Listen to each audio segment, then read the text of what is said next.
What's up, guys? Welcome back to another edition of the Football Corner Podcast. I'm your host, Jeremiah Queen, and so much has happened since last time I made it my last episode. I had flu-like symptoms, so I was out for a week, but I'm back to give you more content and express my opinion on what happened in the NFL world. We're talking Trevor Lawrence and the Jags ankle sprain almost look worse than what it was on Monday Night Football against the Bengals. What about Jake Browning? Does Bengals actually still have life to actually go on a playoff run? And then we could talk Chiefs, Bills, Cowboys, Eagles, two of the biggest matchups in both conferences. Bills need this win in order to stay in the playoff picture, and then the Eagles need this win in order to stay up top the number 1 seed. And then we're always going to talk about what happened on Thursday Night Football. But before we do all that, I would like for all my viewers out there on YouTube to hit the subscribe button, hit that like button, leave a comment because I would like to hear your opinion about what I talk about on my episode. Also, click that notification bell so you can stay up to date and be notified when new videos drop on the channel. Also, if you listen to me on a podcast app like Apple Podcasts, Google Podcasts, or even Spotify, go subscribe to the podcast. And let's jump right into Thursday Night Football. I don't really want to take too much time in this game because both teams are just bad. One team is just horrible, and one team is trying to be mediocre. And we could talk about the Patriots. The Patriots, you will wonder why should you have won this game. Now you're 3-10. Did it matter for y'all to beat the Steelers? Pride, Bailey Zappi's trying to contend to be that number 1 QB spot going into next year. But I think the Patriots are going to be looking for a new QB in the draft. It looks like Bailey Zappi or Mac Jones. Mac Jones will probably be traded in the offseason to a team who he's still capable. To say Mac Jones is not capable of being a good quarterback, I think he's still capable of being a good quarterback. And we see, but I think we always saw his ceiling back in his rookie season when he went to the Pro Bowl and took the Patriots to the playoffs. But it's enough about the Patriots. We really don't care about that team. Let's talk about the Steelers and Mike Tomlin and this team that cannot develop an offense. In back-to-back weeks, they have lost to teams that are 2-10 and 2-10 at the time. That's a combined record of 4-20. You can't do that. If you want to consider yourself a playoff team, you can't lose to two of the worst teams in both conferences in back-to-back weeks. Now I understand that Kenny Pickett wasn't able to play in Thursday Night Football game against the Patriots, but I don't even think it would have mattered. This team has been, I've never seen a team so talented on offense. At least we think it's talented. You have running backs in Najee Harris and Jalen Warren, Pickens, Deontay Johnson, Pat Fryermuth at the tight end position. You have a capable offensive line. I want to see you had a great offensive line, but you have at the average, NFL average offensive line, and your defense plays really well. But unfortunately, this team cannot do anything successful on offense. We wanted to blame Matt Canada. I blame Matt Canada. And they got rid of Matt Canada, and the new guy's not doing nothing. We was talking when Matt Canada got fired. They put up 400 yards of offense. Oh, this is all awesome. But they didn't put that many points up against the Bengals. I believe they put up, 17 points up against the Bengals? So it's not like they had like a shootout. It's not like they were just putting up 30-plus points. That's what my concern is. Just put up a lot of points. Yards doesn't really matter. Just score points. Score touchdowns. If you score touchdowns, you win football games. And at this point, of the way their offense is tailored to and the way their offense is playing, they're not a contending playoff team. Their defense is not good enough to contend against any of the good teams in the AFC. And keep in mind, they're in a weak AFC. And the Steelers, we thought they had a weak schedule because they're playing nothing but backups. They got to play Jake Browning. Now they got to play Bailey Zappi. And they got future opponents in which they're playing nothing but backups as well. I think the Steelers have a lot to look at going into Week 15.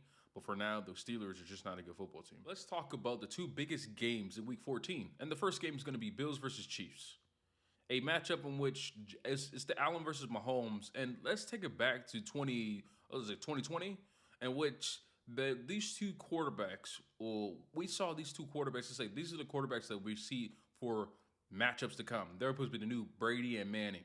And now that Joe Burrow has emerged as a top-tier quarterback, now the Burrow and Mahomes has become a big matchup. I think Allen and Mahomes is just another game in the series of Allen plays really good against the Chiefs. Look at the numbers. Look at the numbers for Allen versus the Chiefs. Even though he doesn't win, but he puts up really good numbers. 12, I think it's 12 touchdowns, one interception against the Chiefs, over 100 passer rating. This game means so much for the Bills. The Chiefs, I guess you could say because they're fighting for the number one seed, this game means a lot. But if I'm the Buffalo Bills, and I'm a Buffalo Bills fan, this game means everything. This is the game you want to win because you only can first lose one game in the next five. One in the next five because you'll go 10-7, and that's a wild card playoff team. And I think everybody in the AFC playoff picture doesn't want to play the Bills in the playoffs. They're the team that could run the table and go all the way to the Super Bowl.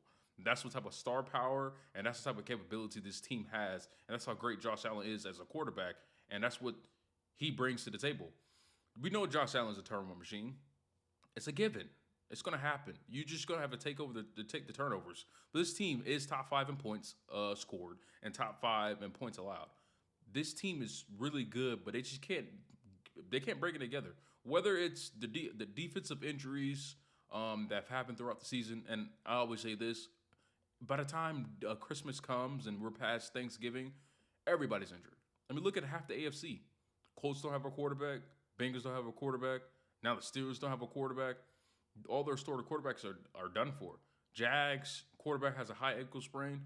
This is the way it looks. And if the Bills, you can't make excuses. You just need results. And if you're looking for results, this is the game you have to win. And you could really say you want to win out, but I think 4-1 will be good enough for them to go to the playoffs. And if you're a Chief, you want this. You could put them in a coffin right here. If you're the Chiefs, you beat the Bills right here. They drop to 6-7, and you're assuming they're still going to lose against the Cowboys in the future. That puts the nail in the coffin for the Buffalo Bills, and that's them for the 2023 NFL season. Because the Chiefs don't want to play them in the playoffs. The Chiefs are still fighting for number one seed. That's the only thing I can see that they are like looking forward to and beating the Bills in this game. They want home field advantage, which I think the Chiefs are a good enough team to go on the road and win in the playoffs in the AFC because the AFC is just not as strong as it was coming into the season because of injuries. I think the biggest threat for the Chiefs is the Baltimore Ravens. But back to the Buffalo Bills, this game means everything for you guys. Look at me. Look, they don't care what what they're saying outside the locker room. Go get the result. Go get the win. I want to come back here on my Monday podcast and be like, the Bills are coming. The Bills are 7-6 and they're coming. I don't want to hear about a 6-7 Bills team because once you're 6-7, I think you're dead. I think you're injured. You're blood in the water and the shark's coming to get you. That's the type of atmosphere you're going to come. It's the way I see it, the way I foresee it, and that's just the way it is. But that is the best matchup in the AFC, and then we could transition to the NFC. And Cowboys Eagles. When I tell you I love these games like this game has so much riding on it. This is why it's a primetime Sunday night football game. Cowboys Eagles. Who wins? The winner takes the lead in the sole possession of the division and most likely wins the division. Eagles still trying to fight for that number one seed because they're in the number one seed right now in 10-2. Cowboys are trying to get the home. I think the Cowboys aren't even trying to get the number one seed. I think the Cowboys are just trying to win the division so they get at least one home playoff game. And I feel like if they win out, they'll have 2 home playoff games because they'll be number 2 seed in the NFC playoff picture. And if you're the Eagles, losing this game, and worst case scenario, the Eagles don't win in the division and don't get the number one seed, you most likely beat the 5 seed. Because I think you'd be worst case scenario, the Eagles be 13-4. And 13-4 is a really good record, but unfortunately, that probably won't win the division. And the Eagles will get to play the winner of the NFC South, which most likely will be the Atlanta Falcons. And Atlanta Falcons are just not a great team. They're mediocre at best, and I think the Eagles could go to Atlanta and beat them. But if you're the Cowboys, this game means everything. This is when you put all your chips in. This game means everything for you and having a chance to host a playoff game. Because that's what the Cowboys want to do. The Cowboys have been really good at home. I think there's 12 straight games at home in a victory. And because they're at home again, this is why I have the Cowboys favorite to win this game. And Dak Prescott's playing at an MVP level. Not to say that Jalen Hurts is not playing at MVP level. Jalen Hurts is playing really good football. 19 touchdowns, 10 interceptions, and he got 12 touchdowns He got 12. People forget this. He got 12 rushing touchdowns. So at that means he had 31 touchdowns total, which leads the league. He's balling, but the Cowboys are a better team. I think the Cowboys are playing or they're playing with momentum. They're playing on a different level. Dak Prescott's playing unconscious. The Cowboys will win this game in Week 14.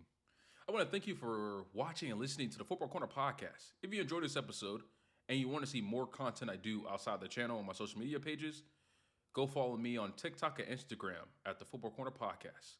Thanks for watching and listening. See you next time.